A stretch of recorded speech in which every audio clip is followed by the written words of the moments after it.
Good morning class. आज हमारी topic है एंटी एरिथमिक ड्रग्स। तो एंटी एरिथमिक ड्रग्स पढ़ने के लिए सबसे पहले हमें पढ़ना होगा कि एरिथमिया क्या होता है, और एरिथमिया पढ़ने के पहले रिदम क्या होता है हमें वो जानना है। तो जैसा कि हम सब जानते हैं कि जो हमारा हार्ट है वो 4 चैम्बर में डिवाइडेड होता है, that is right auricle, right ventricle, left auricle and left ventricle. हमारे राइट ऑरिकल में एसए नोड और एवी नोड होते हैं। एसए नोड को पेसमेकर कहते हैं। एसए नोड और एवी नोड हमारे राइट ऑरिकल में प्रेजेंट होते हैं, जिससे कि इम्पल्स जनरेट होता है। एसए नोड हमारा इम्पल्स जनरेट करता है, जो कि फिर एवी नोड में आता है। एवी नोड से फिर बंडल ऑफ हिस में आता है, वहां से फिर पुरकिंजी फाइबर में जाता है, और फिर वहां से हार्ट रिलैक्स और कॉन्ट्रैक्ट होता है, जिसकी वजह से रिदम काउज होता है, जिसके वजह से लव एंड डब साउंड आते हैं। तो अगर ये जो इम्पल्स जो जनरेट हो रहा है वो अगर बढ़ जाए तो रिदम भी बढ़ जाएगा, और अगर घट जाए तो हमारा रिदम भी डिक्रीज हो जाएगा। तो इसके वजह से एरिथमिया काउज होता है। दैट इज कि अगर जो हमारा नॉर्मल कंडीशन है हार्ट का, जो हमारा नॉर्मल हार्ट रेट है वो अगर डिस्टर्ब हो जाता है तो एरिथमिया काउज हो जाता है। What is arrhythmia? It is a condition of heart in which the normal rhythm of heart is disturbed.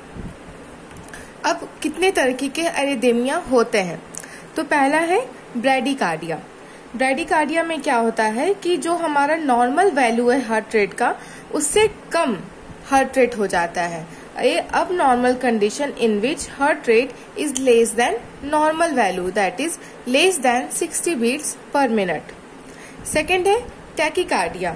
इसमें नॉर्मल वैल्यू जो होता है हार्ट रेट का, उससे कई ज्यादा हार्ट रेट हो जाता है। ये अब normal condition in which heart rate is more than normal value, that is वो 100 बीट्स पर मिनट से भी ज्यादा हो जाता है। थर्ड आता है वेंट्रिकुलर टैकीकार्डिया। इसके नाम से ही समझ में आ रहा है, टैकीकार्डिया नॉर्मल हार्ट रेट से ज्यादा हो जाएगा, किसके वजह से? वेंट्रिकुलर पार्ट्स के वजह से हो जाएगा ये। तो वेंट्रिकुलर पार्ट की वजह से हार्ट रेट इंक्रीज हो जाता है। आर्ट्रियल फ्लटर, इसमें heart rate 250 to 300 beats per minute से हार्ट रेट ज्यादा हो जाता है। आर्ट्रियल फिब्रिलेशन, इसमें more than 300 beats per minute हो जाता है। अब हम देखेंगे कि एरिथमिया काम कैसे करता है।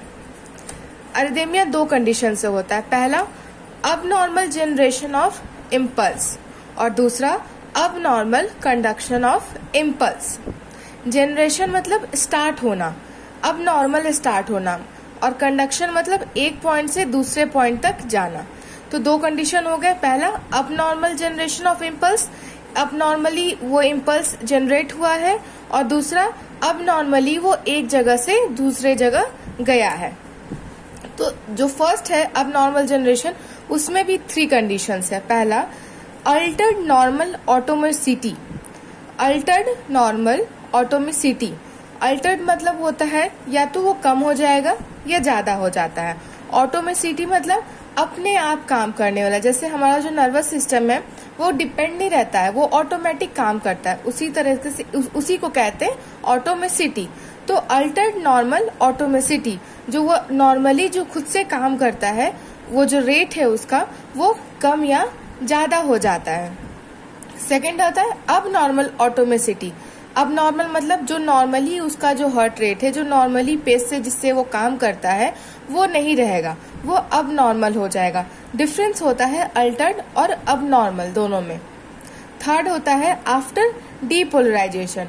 डीपोलराइजेशन एक टॉपिक है, अभी आगे हम लोग उस चीज को पढ़ेंगे। डीपोलराइजेशन में क्या होता है कि पॉजिटिव चार्ज जो है वो ईसीएफ से आईसीएफ में आता है। हम लोगों ने पढ़ा है ईसीएफ और ICF. Positive charge extra cellular से इंट्रासेलुलर में आता है, तो डीपोलराइजेशन कहते हैं। तो डीपोलराइजेशन के बाद या तो वो जल्दी हो जाए या तो वो देर से हो, 2 तरीके से इसमें भी होता है।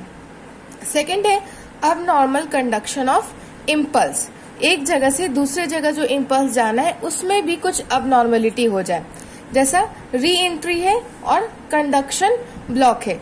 एग्जाम्पल से मैं एक समझा रही हूं।